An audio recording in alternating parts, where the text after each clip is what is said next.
Today is the 18th of November, 2014, and this is episode 163. This show is intended for informational and educational purposes only. What cryptocurrency enables is new, empowering, and exciting, but we're not experts, just obsessed companions walking the road towards a more peer-to-peer future.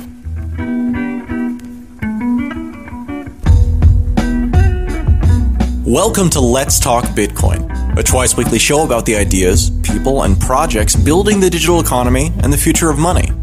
My name is Adam B. Levine, and today we're looking at some enabling technologies.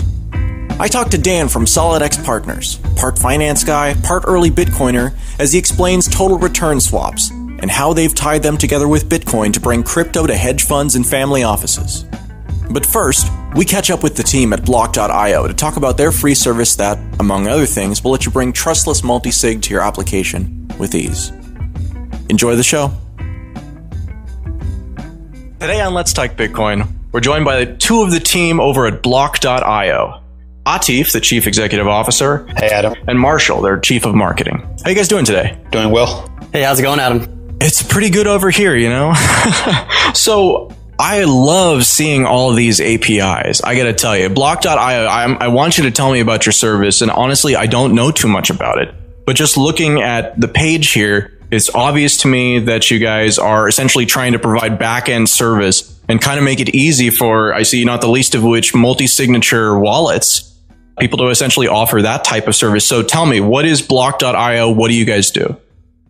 So we started about a year and a half ago, just playing around with Bitcoin, and we saw how hard it was to get started, or even to figure out whether it had gone through or not, let alone create a wallet or a service that integrates the blockchain.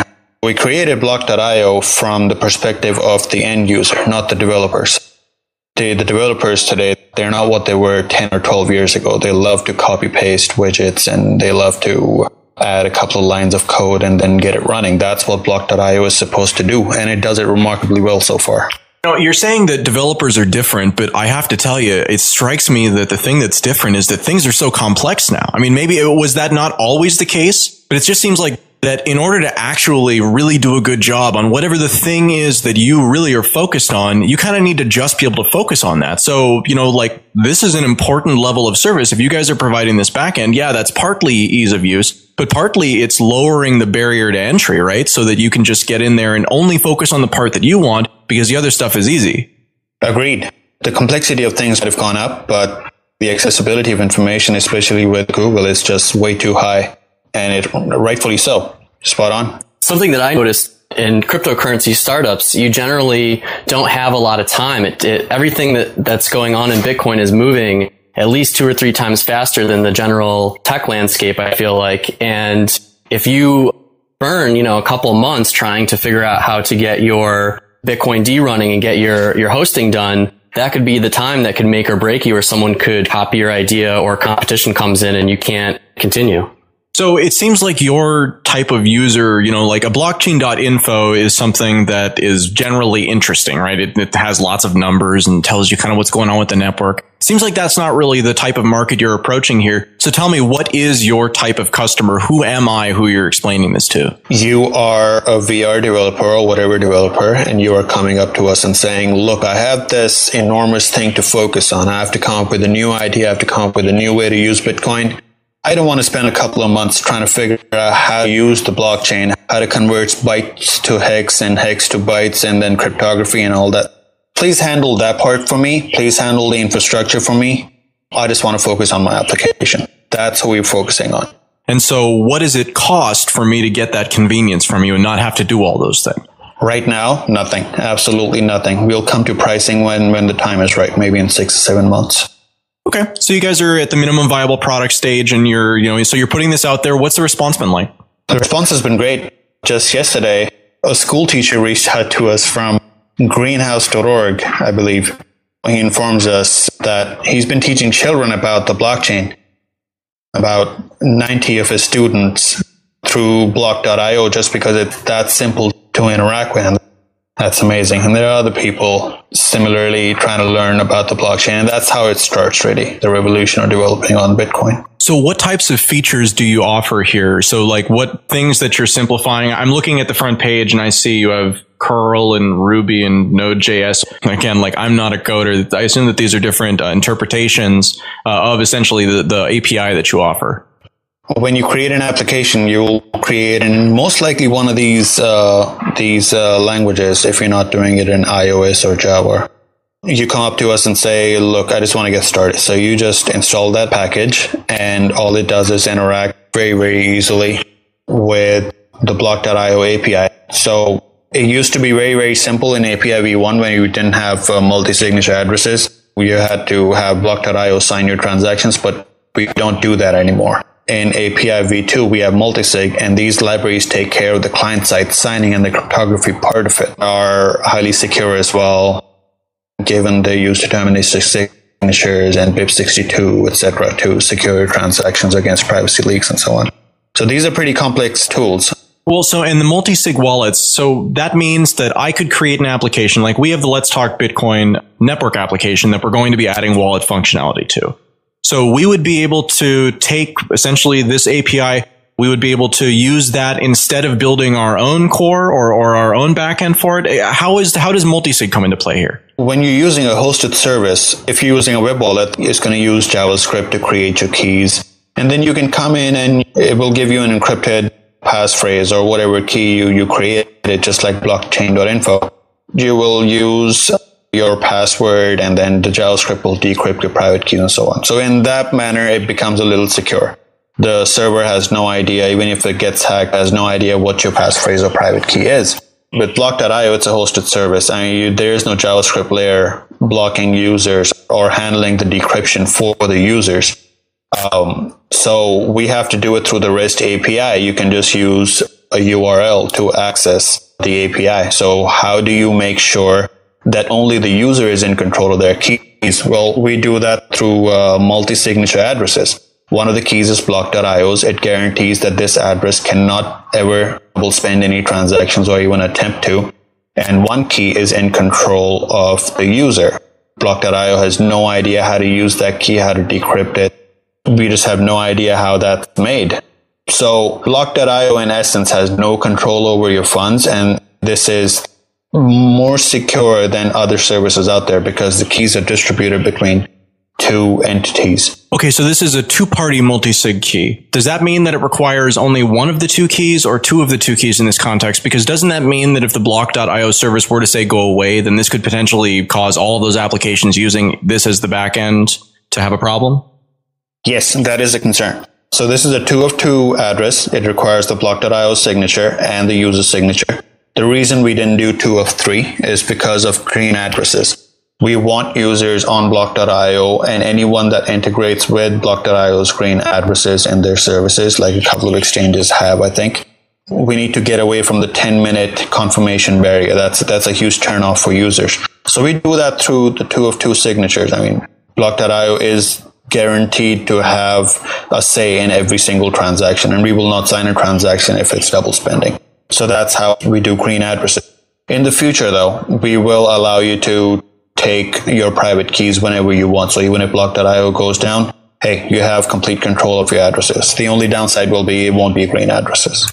Well, that makes sense to me. So I think I understand your service, and I think I understand basically the type of thing that you're providing, and I agree that that is in fact quite a service, and certainly one for free right now. So green addresses and instant transfers. Talk to me about that for a second, because it's one of those things that, you know, I've talked about it with somebody a year ago, but so many people are new. So why do green addresses help the situation with, you know, accepting, like, I want to buy a cup of coffee? Why is a green address better?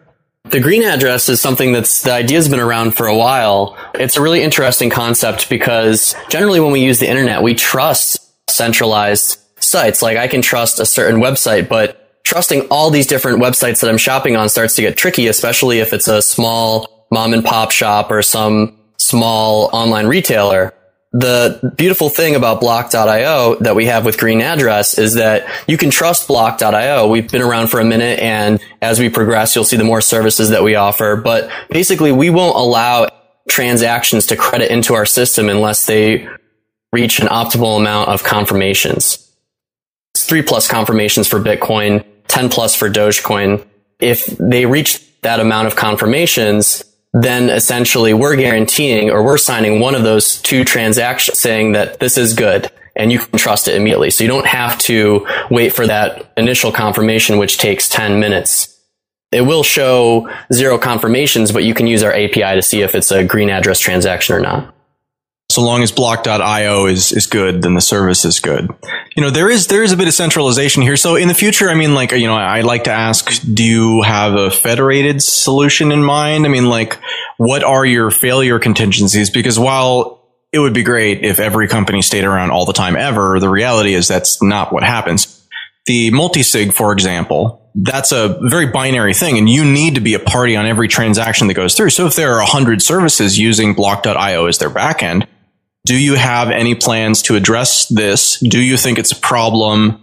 And, if you do have any plans, what are they? Well, with regard to the private keys, you will be able to export whatever private keys you have. The only downside to that will be we cannot guarantee that you will try to double spend anymore. So that won't be a green address anymore as soon as you export your private keys. You will have complete access to your private keys, and that means all of your funds. The only centralization I can see comes from the green address part of it. So if there are 100 different services and they are interacting with the green address network at block.io, and block.io goes down, the service has gone down.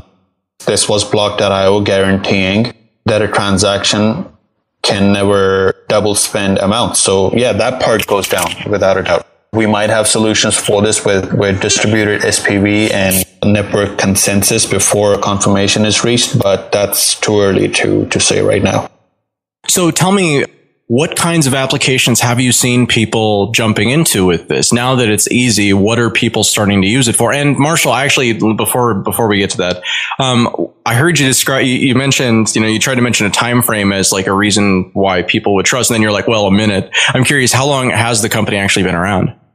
Well, we've been around for a couple months now. Atif started this project earlier this year. Actually, I guess it kind of started late last year as SoChain.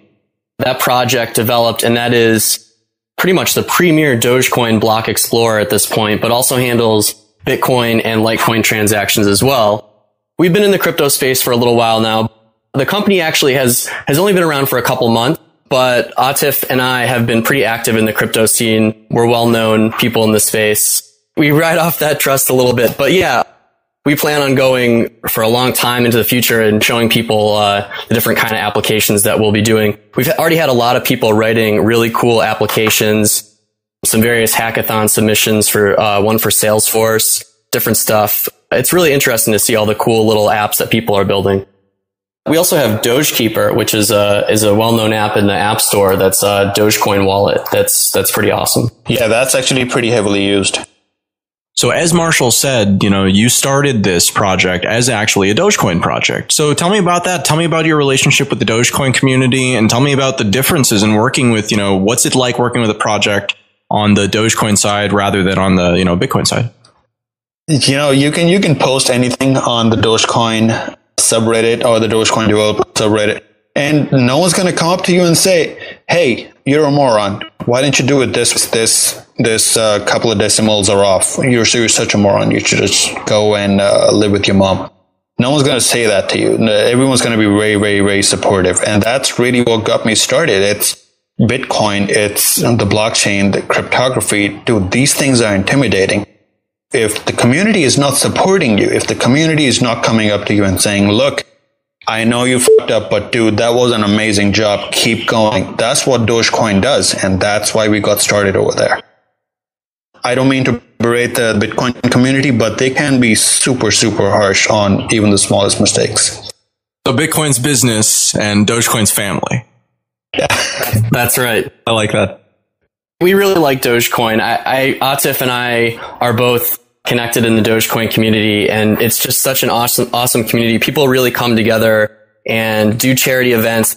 Bitcoin gives a lot of stuff to charity, but Dogecoin has this awesome community vibe that we love. All right, guys. So tell me, what's coming next for Block.io? Any chance you're expanding into user-created assets or any sort of things like that I'm going to be interested in? User-created assets are a little farther off.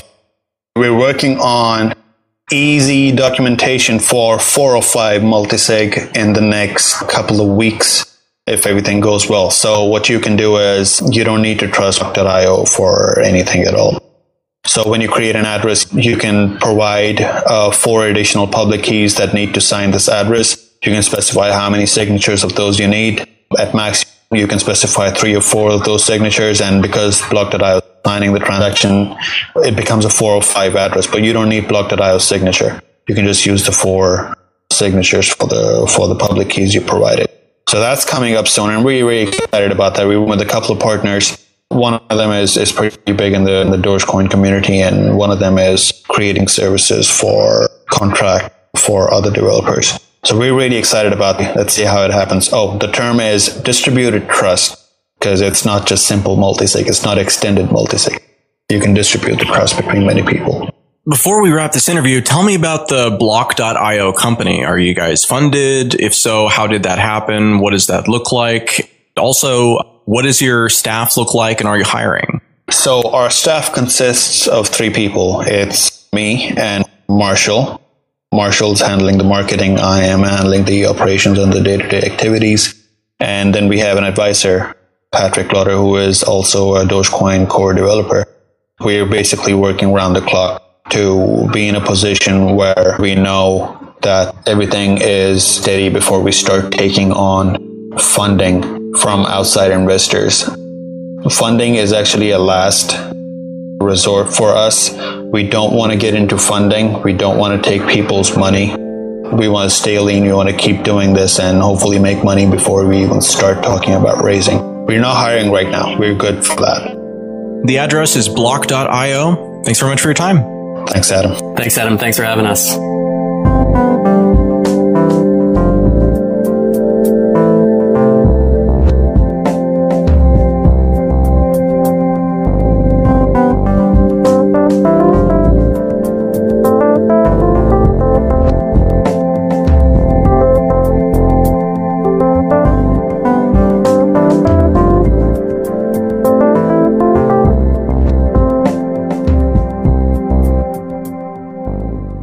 This episode of Let's Talk Bitcoin is brought to you by CryptoKit.com, the easiest, fastest way to send Bitcoins right from your browser.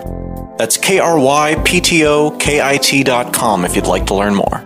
Today's magic word is bundle. That's BUNDLE, bundle. You've got until the 22nd of November to visit letstalkbitcoin.com or the Let's Talk Bitcoin iPhone app and enter it for your share of the listener rewards. Back to the show.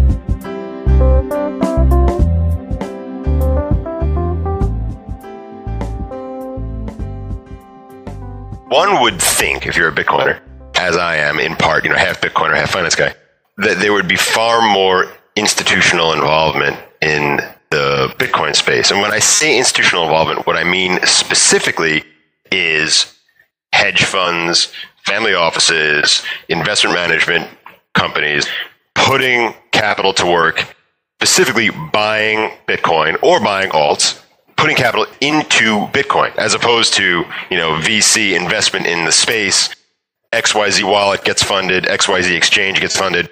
That's not what I'm talking about. There's plenty of that going on. That's great stuff. But what I'm talking about is really the more conventional, established, traditional, stodgy old New York City finance circuit getting involved here. And I would say on a relative basis, we've seen surprisingly little of that. There's literally trillions of dollars of capital out there managed by hedge funds, family offices, mutual funds, you name it. And the allocation to Bitcoin right now is virtually nil. The reason for that, one of the reasons for that, is largely that it's not really on the menu in the way that equities or fixed income instruments or traditional securities are on the menu. If you're a hedge fund, for example, you're accustomed to a particular workflow, particular things around custody, compliance, clearing, settlement, that all exist in a very established way. And the way it's done in the Bitcoin world is totally different and actually far more efficient in many senses, but completely incompatible with the way we do it in the Bitcoin world. What we're trying to do here is be that connector.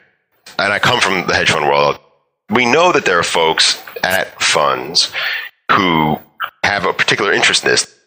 They own Bitcoin personally, right? They have a Coinbase account, or they went on Bitstamp, but whatever it is, they have it. A tech analyst at XYZ fund. I know these guys. The feedback that I get from them is, yeah, we love it, we think it's great. We can't pitch it to our portfolio manager because they're going to look at us like we have 6 heads. There's just no way to get it in the portfolio. So what we're trying to do is eliminate that barrier, and then to go beyond that and really start to slowly but surely establish within the institutional finance community a lot of the advantages that the blockchain can provide in terms of taking over some of the activities that are done in this sort of stodgy old way on Wall Street and updating them to be done in a way that's far more efficient using the blockchain. That's sort of step 2. There are a lot of advantages, of course, that the blockchain can bring to the institutional investing community in terms of business processes that are right now very inefficient, far more costly than they should be. And I'm not talking about things like remittances. I'm talking about the way we deal with business processes within institutional investing, the way we deal with securities, the way we deal with how the process flows from when a trader makes a purchase to when it's recognized at an institutional custodian. All of these things are very well established and not necessarily the most efficient that they could be. And the blockchain offers a variety of efficiencies, but getting people to do that is a very slow process. Everyone in Bitcoin land knows that blockchain is disruptive, right? The VCs say this is the most disruptive thing since TCP/IP. Sure, I agree. But disruption doesn't happen overnight. You look at something like Uber, right? And they truly disrupted the taxi cab industry. The taxi cab industry isn't nearly as entrenched and institutionalized and regulated as is the financial services industry. So disrupting the taxi cab industry, and don't get me wrong, I think Uber's great, disrupting the financial services industry, it's just a totally different beast, right? The same could be said for Airbnb, the hotel industry, right? Yes, it's highly disruptive. It's great. It's great for consumers. It creates a lot of economic value over the long term. But disrupting that industry, again, it's far easier than financial services. What we want to do, and we come from a financial services background, is bring these two things together and enable this disruption process to be expedited in a sense. Not disruption in a way that hurts either side. I think there's a lot of value to be created on both sides that everyone benefits. But right now, I think the two sides are incompatible and somewhat not afraid of each other, but kind of put off by each other. The roots of Bitcoin are very much anti-established financial services. And the financial services community had looked at Bitcoin, certainly in the Gox era, as this foreign, weird thing. The reality is both sides benefit when they come together, but you have to have folks who will understand both sides and say, okay, I can assemble the pieces and make side A understand side B and make side B understand side A and connect them. And that's what we do. That's Dan. He's the CEO at SolidEX Partners. So Dan, you were talking about kind of the disconnect that you see in the market as far as what should be a very attractive thing to essentially these large institutional investors and cryptocurrency, and yet that connection isn't happening. We haven't talked about financial services in a while. We haven't really talked about the hedge fund scene in a while. You mentioned that things are just not in the right format, is really what I heard from you, is that these types of users have certain expectations of how things will be presented to them or how they'll interact with them or what even a package looks like or constitutes.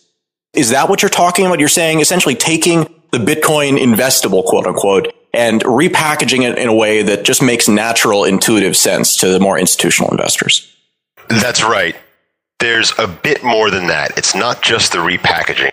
Repackaging is part of the story, but it's also a matter of understanding a lot about how things work within the Bitcoin ecosystem and how the blockchain works, and also understanding how to think about value how do you look at this and say, okay, it's worth X dollars or, Y euros, whatever it may be, right? There are no parameters around that are traditional valuation parameters that a hedge fund analyst can use and present to a portfolio manager and say, this is what I think this is worth. So it's a series of things, but back to the first thing that you had mentioned, the packaging, so to speak. When you look at the securities industry and you look at hedge fund industry, the mutual fund industry, the investment management industry in general, what you see is a set of established processes that fit within a particular framework and have particular parameters around them. So a trader makes a trade settles 3 days later. Settlement and clearing is done in a very specific way. Custody of the underlying asset is at an established custodian. There are very large custody banks that do that. Reporting is done in a very specific way. The asset itself is generally something that's recognized by the SEC or perhaps the CFTC. These things have, for example, a QSIP number, which is a particular number that's associated with a particular security. There are all these parameters around the established financial system. None of them exist within the Bitcoin ecosystem. Now, part of that is a great thing. That goes to its genesis, right? It came out of people saying, hey, I want something different. But this lack of compatibility is one of the things that has kept institutional investors out. So it's not just the lack of compatibility, which is what I'm talking about right now, but also the first thing, which is, how do you value this thing? If you look at a stock, for example, the way a portfolio manager or an analyst would value the stock is they would look at the expected future cash flows of the stock and they'd say, okay, I think the stock's going to earn $1 next year. I think that the PE multiple on that stock should be 15. Therefore, the stock's worth $15. Now, Bitcoin's not an earning asset, which is similar to commodities. But with commodities, people generally have a supply curve and a demand curve, and they try and figure out where they meet. We have a very specific supply curve for Bitcoin. What's the demand curve? How do we draw it? There's all this stuff, all of these issues that the institutional community faces. Nonetheless, you have a ton of very bright people, folks who I know who I think are great analysts within the institutional community who, like me, own Bitcoin personally. They see the future, they see potential for this asset class, and they're saying to themselves, I love it, I think it's great, I'm buying it myself. But they're saying at the same time, I can't pitch this to my portfolio manager. I can't get this in the portfolio. First of all, because of the incompatibility. And second of all, because if I were to pitch it, I couldn't even put a price target on it. I'd be making something up and there's no good framework for it. These issues, I think, have largely kept the institutional community out of this new asset class. And there are other issues as well. We've just started. I'm still trying to understand what the actual core offering is that you're doing. So pretend for a second that, I'm your target market. You're trying to explain to me the value and the service that you're providing. How do you go about doing that? What we offer, and this is the first thing we're offering to get the ball rolling here, are what are known as total return swaps on Bitcoin. Now, people throw around the word swap all the time. It can mean a lot of different things in a lot of different contexts. Swaps themselves, I think, got a bit of a bad name during the financial crisis when people talked about credit default swaps causing all sorts of problems. I think Warren Buffett called them financial weapons of mass destruction. We also offer swaps, but they are not financial weapons of mass destruction. What a total return swap does, there are two counterparties.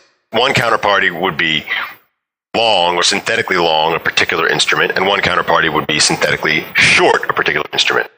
A hedge fund, for example, that wanted to be synthetically long Bitcoin would enter into a total return swap with a counterparty who is effectively synthetically short Bitcoin. Now, the party that's synthetically short Bitcoin has a choice. They could take that risk. They would have to make good on that contract when it comes to its termination, or they can hedge it by buying the underlying, buying Bitcoin, or doing other stuff.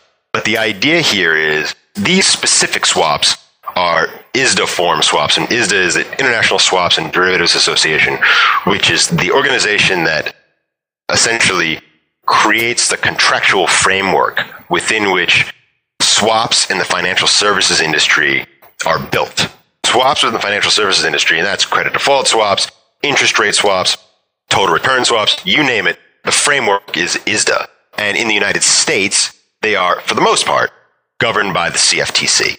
So these are institutional grade instruments that fit within the already established framework that the institutional community understands and interacts with on a daily basis. So all of those incompatibility issues that I was talking about before, if you're a hedge fund and you're engaging in a swap, those incompatibility issues go away. You don't have to think about it. But you get the economic exposure to Bitcoin that you would have if you were to, buy it on one of the many exchanges, store it yourself, do whatever you have to do. It's the same thing. You just don't have to deal with any of the underpinnings, and you don't have to think about the lack of compatibility between Bitcoin ecosystem and the institutional ecosystem. We deal with all of that. Okay, and so when you say that you deal with that, I'm curious, are you actually holding the Bitcoin and then you act as the Bitcoin side of the swap, or are you just doing matchmaking between two different parties? In most cases, we are holding the actual Bitcoin because there's a mismatch. Most institutional investors see this on the long side rather than the short side. I don't want to give percentages around it. It's an optimistic market, though. it's a more, let's say, 80-20. So with that other 20, which are, entities that think that Bitcoin's going to go away and they think it's a scam or whatever, blah, blah, blah, they want to be shorted.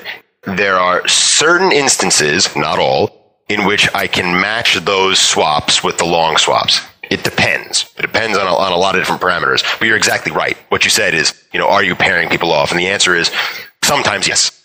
Yeah. So basically, when it makes sense, then you do that. But that's not a limiting factor. If someone wants to go long, you're willing to provide the other side of that. So, if it's 80%, 20%, are there any concerns about? Because it seems like you necessarily are going to be betting very heavily on the short. The other side of that is that we Delta One hedge all of our long exposure by going out and buying Bitcoin. All we are really doing is, because I don't want to be short Bitcoin. I want to be long. I don't want to be short that. So you're just holding risk, basically. You're using this as a way to lever up your own holdings, and you're holding risk. Close. We're not levering up our own holdings. The idea is that we're not taking risk, right? What we're doing is enabling the counterparty, the institutional investor, to have exposure to this thing, to Bitcoin, lowercase b, and have it in a way such that they're confident that, at the end of the trade, they're going to get paid out. Whatever it is. Maybe Bitcoin goes up 20%, maybe it goes down 30%, maybe it goes up fivefold. We don't know. I can't predict.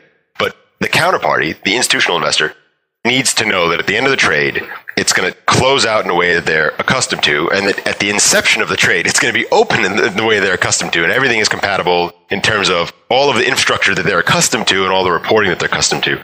On our side, when I say a Delta One hedge, what I mean by that is for every dollar's worth of Bitcoin at the inception of a trade that I am effectively short on swap, we are effectively long by owning the underlying. Now, again, we don't have to do that, and there may be instances in which we don't. If I wanted to have short exposure for some brief amount of time, I could do that. But the idea here is to provide access. We charge a small fee for this, and that's how we make our money, is basically by enabling this thing and charging small fees in exchange for it. Bitcoin is clearly on one side of this equation, and my assumption is that dollars are on the other side of the equation because you're, based out in New York.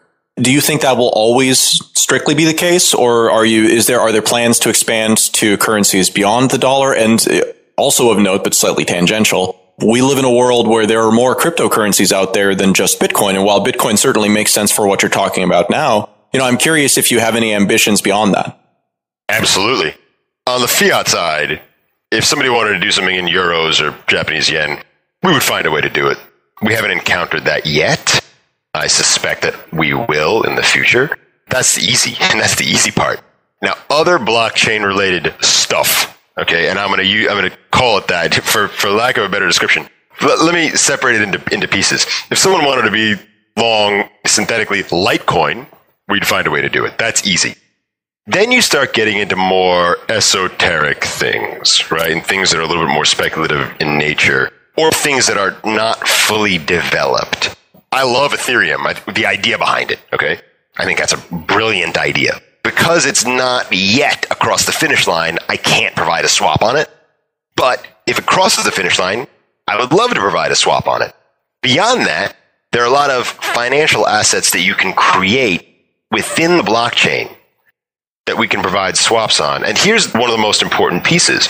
One of the reasons we chose swaps is because you can customize the cash flows. So you can imagine a blockchain-based credit default swap, right? Where everything's in the blockchain. You could use any number of the various different types of app coins that you could use to create this sort of thing. And it'll have a set of cash flows, can match those cash flows using ISDA-form swaps and offer that as an instrument to hedge funds. So the hedge fund doesn't have to know about the intricacies of what's going on behind the scenes with the blockchain and the creations that come out of that. All they have to know is that here are the cash flows associated with this instrument. The hedge fund knows they're going to get them. So it sounds like the point of this, and what in reality, this is for the user quite simple. So you said that the way that your company makes money is based off of fees. Can you talk about the fee structure? So the fee structure varies depending on what the counterparty wants. There are various different permutations. It's approximately 1% in, 1% out, but that can change depending on what the specific counterparty wants. There are particular add-ons that we can give or particular things that we could take away, to make it either more expensive and provide a higher level of service or less expensive and, keep things pretty easy. Certainly. Let me ask that question a slightly different way. As I am not a family office and I have no idea what normal is, how close to normal are you? Or would you be perceived by someone who is your target audience as being right in there, expensive, less expensive than normal? We're pretty much normal. And here's the reason. So total return swaps, we're obviously not the first entity to embrace this. Total return swaps are actually used fairly frequently in the context of U.S. investors wanting exposure to, say, equities in foreign markets where there are regulatory or capital constraints that prevent direct exposure. So, for example, there are markets in Asia, stock markets in Asia, where as a U.S. investor, you can't directly be long some particular stock in some particular Asian market. So the way you do it is via total return swap. It's the same thing, except replace Bitcoin with stock in Asia, right? Same thing as we're doing. Now, the more esoteric the end market, the higher the fees. So if you look at certain markets, emerging markets in Africa, the fees can be very high because getting that swap done and getting the other side of it hedged can be expensive and logistically difficult. So, there are often times where the fees will be above what we are offering, but this is sort of framed in the way right now as a frontier market would be. It's seen that way by our counterparties. The other thing is, our counterparties on the long side, counterparties that want to be long Bitcoin, generally have a view that it's option-like in nature and very asymmetric in terms of its payouts. So if Bitcoin, I'm using air quotes here, works, then the expectation is this is not me. This is what they tell me, is that it will go up many-fold. I can give you my expectation later on, but I just want to tell you what I see out there in the market. If it doesn't work, again, air quotes, then it disappears. So it's sort of like a traditional plain vanilla option on a stock, an out-of-the-money option, where if things work out, you could have a great return. The option will maybe double or triple in value, right? If it doesn't work out, it goes to zero. The difference here with Bitcoin is that the upside is viewed as far greater than one would view the upside with a conventional option.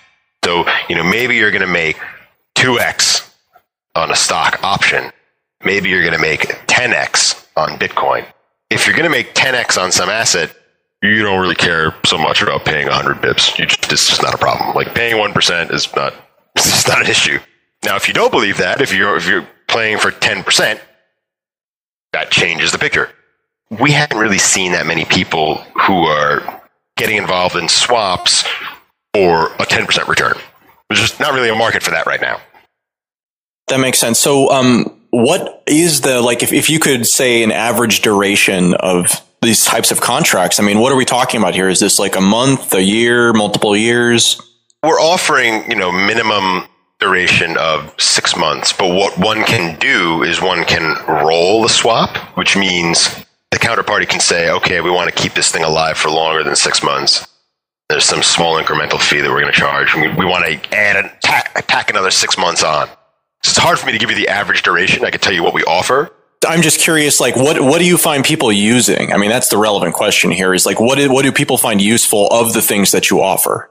More than 6 months, 9 months to a year, with a decent expectation that they're going to roll. So a decent expectation that they're going to roll. And so when they roll, do they keep the price that they locked in during that initial option? Well, the way a roll works is you got in at, let's use today's price, which is, $380 or something like that. You got in at $380. It's a year from now. Let's say it's at, $450. I'm just picking a price. You're still locked in, at $380 for the inception price. So nothing changes there. All you're doing is paying some small incremental fee to extend the life of the swap. Okay, so tell me a little bit about SolidEX Partners. We've talked about what you do. How long have you guys been around? I noticed your webpage is still kind of in a landing page mode, and there isn't too much information. So how are you acquiring new clients? Is it just word of mouth? 2 questions in one there. Why don't I start with the second one? We're purely institutional, right? So we don't have any retail. We can't have any retail counterparties. The way it works is the CFTC regulations mandate that counterparties have $10 million in assets. That's not equity, it's assets. It's an interesting test. The counterparties need to be what are known as ECPs, eligible contract participants. It basically eliminates anyone who's a retail investor and makes this purely an institutional vehicle. Now, why that's the case, ask them. That's a question for them. But that's the regulatory framework, and we abide by all the regulations. We have to. We want to. That's part of the thing that we're offering is a very compliant, very regulatory, buttoned up thing. So the reason that the webpage is kind of blank is because we're not really advertising in that way. So what we're doing, we have direct outreach to, so this actually comes back to one of the reasons why Bitcoin hasn't really reached institutional investing landscape as much as it should. We're reaching out to the traditional entities that interface with institutional investors. And that's the broker-dealer community, the prime broker community. These are the guys who will call a particular investor, at a particular fund and say, hey, I have this great idea for you. You should buy XYZ stock, and here's the reason why. And I'm not talking about, a broker calling mom and pop. I'm talking about an institutional broker calling someone who they interface with on the institutional side, an institutional client, and then providing that client with research and material and stuff like that. We're using that same distribution channel, that same sales channel for our swaps, because it's the most logical thing to do, right? Those folks already interface with the hedge fund community. There are thousands and thousands of hedge funds. There are thousands of family offices. There are thousands of mutual funds. I can't interface with all of them. I just can't. I'd love to, but it's not realistic. We're essentially outsourcing our sales force. The webpage, I'll probably add some stuff here and there, but since we're not a retail entity, we don't really seek to have a flashy, I don't need to have a flashy splash page, right? Yeah, I understand. And you're trying to keep a low profile, again, because you're targeting very specific clients. That makes sense to me. So my background, personally, prior to starting SolidEX, I had worked in the hedge fund industry for many years. And then prior to that, I was in business school. Prior to that, I was a prop trader. Prior to that, I was, undergrad, I studied physics and electrical engineering. But I actually discovered Bitcoin in 2011 and became enamored with it back then. So I've actually been in the Bitcoin world. It's the same thing as I was talking about with, analysts who sort of see this, but they don't really get involved during the day at their day job. They're involved at night. I bought my first Bitcoins $4. Certainly I didn't buy enough. Back in 2011 in a person-to-person purchase in like a crummy office building in Midtown. I could tell you some of the stories about sort of the early Bitcoin scene in New York and some of the interesting characters that I met in my exploration. And that's what it was at the time. It was an exploration. So I'm actually not that new to the scene. I'm new to the scene insofar as SolidEX launched earlier this year, so I'm new to having a specific Bitcoin-related business. But I've been around the Bitcoin scene quietly for quite some time, and have made a lot of great contacts inside the Bitcoin ecosystem. In my travels here, within both the Bitcoin community and the institutional community, I have seen some fairly interesting things.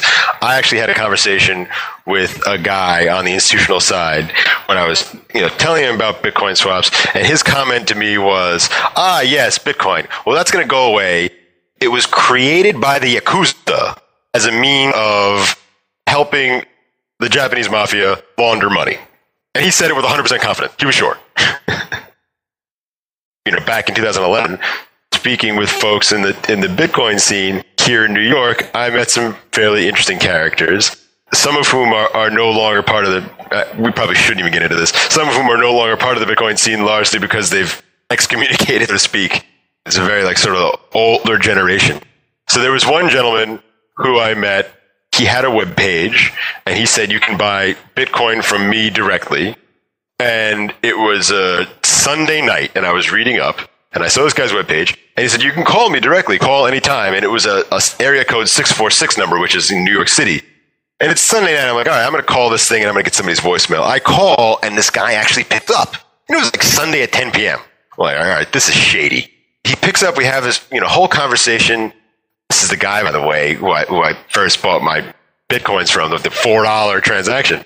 Immediately, I said to myself, all right, there's something weird about this, but I'm going to go through it because I'm in exploration mode. And what I did was I met him and had a chat with him. I said, this is really fascinating.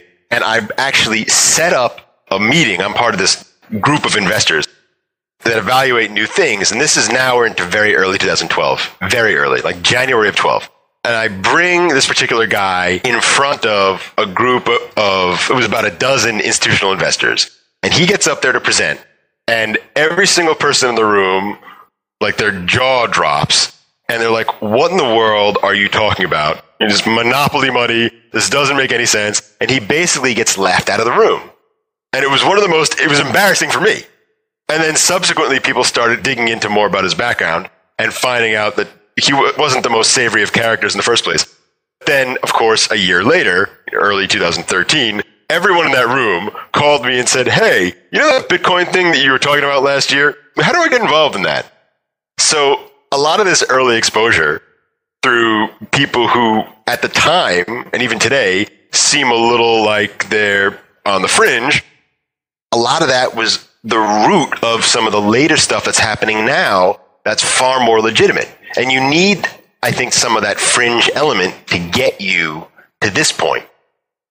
Andreessen had said this a couple of times at conferences. The fringe sort of gets you started, and then things move to the mainstream. The thing that you learn from the early experiences with Bitcoin, because I got involved in early 2012 was when I actually started, getting into it. But in about summer of 2011 is when I started paying attention to it. Same thing. It's really the opportunists, right? I mean, it's the people who have the least to lose, who have the most to gain, and they're like, oh, I can do this thing because I can do it, and nobody else even recognizes this as an opportunity. And it's actually, that's the process, is that those people come up, they get to be big. Generally, they get to be too big, and then they explode, whether it's, an early business or, something else.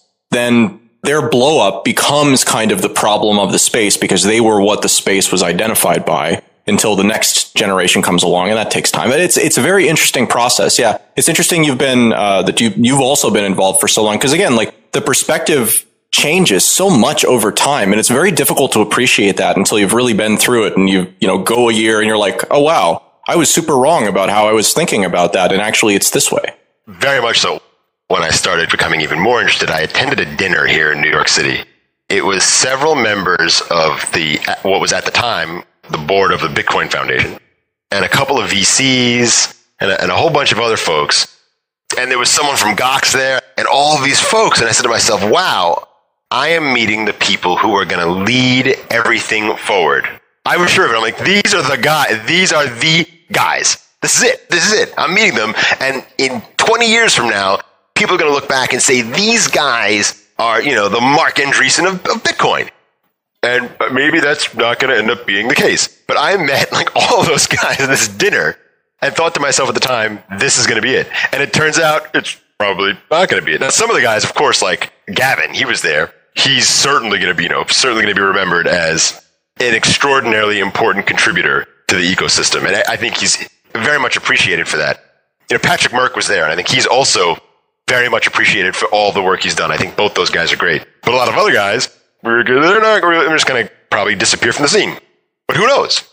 You never know who's going to end up leading the charge later on. And I was fully convinced it was the group, like the guy from Gox, right, that he would be there in the future. And I was very wrong. If you can't be a shining example, at least be a horrible warning, right?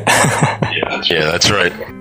Dan, thanks for having this conversation with me. SolidEX Partners, you can visit them at sldx.com, and they only take hedge funds or institutional level clients. Thank you for having us. Thanks for listening to episode 163 of Let's Talk Bitcoin. Content for today's episode was provided by Atif, Marshall, Dan, and Adam. Music for today's show is provided by Jared Rubens and General Fuzz. This episode was edited by Adam B. Levine. See you next time.